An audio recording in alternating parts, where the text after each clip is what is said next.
নমস্কার উচ্চ মাধ্যমিক শিক্ষার্থীরা। উচ্চ মাধ্যমিক চতুর্থ সেমিস্টারে তোমাদের যাদের ইতিহাস বিষয়টি রয়েছে, আজকের ভিডিওটি তোমাদের জন্য। শিক্ষার্থীরা, উচ্চ মাধ্যমিক ফোর্থ সেমিস্টার ইতিহাসে যে প্রথম অধ্যায়টি রয়েছে তার নাম হলো বিদ্রোহ ও ব্রিটিশ রাজ। এর মধ্যে মূল টপিক হলো 1857 মহাবিদ্রোহ। এই মহাবিদ্রোহ সংক্রান্ত বিস্তারিত পড়াশোনা তোমাদের করতে হবে এই অধ্যায়ে। এই অধ্যায়টিতে মোট পূর্ণ মান আছে 7, যেখানে একটি মান 4 এবং একটি মান 3-এর প্রশ্নের উত্তর তোমাদের পরীক্ষায় করতে হবে। আজকের ভিডিওর মাধ্যমে আমরা জানব কোন কোন গুরুত্বপূর্ণ প্রশ্ন এই অধ্যায় থেকে তোমাদের প্রস্তুত করতে হবে। এই অধ্যায়ের গুরুত্বপূর্ণ মান 3 বা 4-এর প্রশ্নগুলি দেখে নাও। প্রশ্ন 1, মহাবিদ্রোহের আর্থসামাজিক কারণ লেখো। এই প্রশ্নটি ভেরি ইম্পর্টেন্ট প্রশ্ন।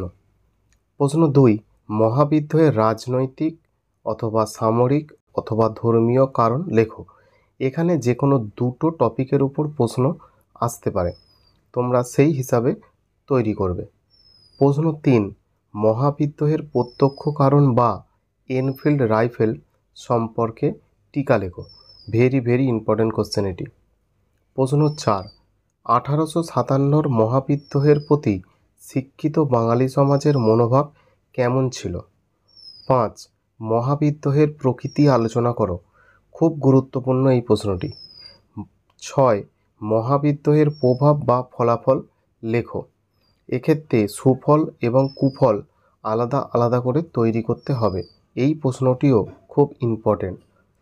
7, মহাবিদ্রোহ ব্যর্থ হওয়ার কারণ কি, এটিও একটি ইম্পর্টেন্ট কোশ্চেন। 8, মহাবিদ্রোহের নেতৃবৃন্দ কারা ছিলেন, এই বিদ্রোহের বিস্তার আলোচনা করো।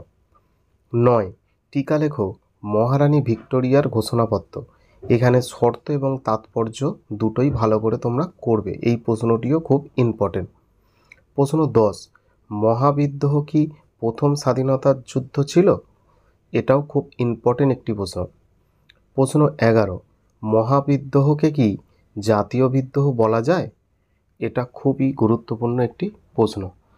12, 1857 বিদ্রোহ কি সামন্ত বিদ্রোহ ছিল। 13, মহাবিদ্রোহের সময় হিন্দু মুসলিম ঐক্য কীরূপ ছিল।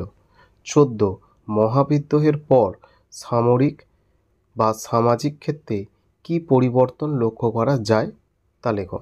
শিক্ষার্থীরা, প্রথম অধ্যায়ের এই 14টি মোট প্রশ্ন এবং তার মধ্যে থেকে ইম্পর্টেন্ট কোশ্চেনগুলি আলাদা করে আমি মার্ক করে দিয়েছি।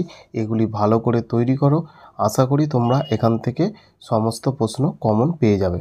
শিক্ষার্থীরা, ভিডিওটি ভালো লেগে থাকলে অবশ্যই চ্যানেলটি সাবস্ক্রাইব করো এবং ভিডিওটি লাইক করে বন্ধুদের সাথে শেয়ার করো।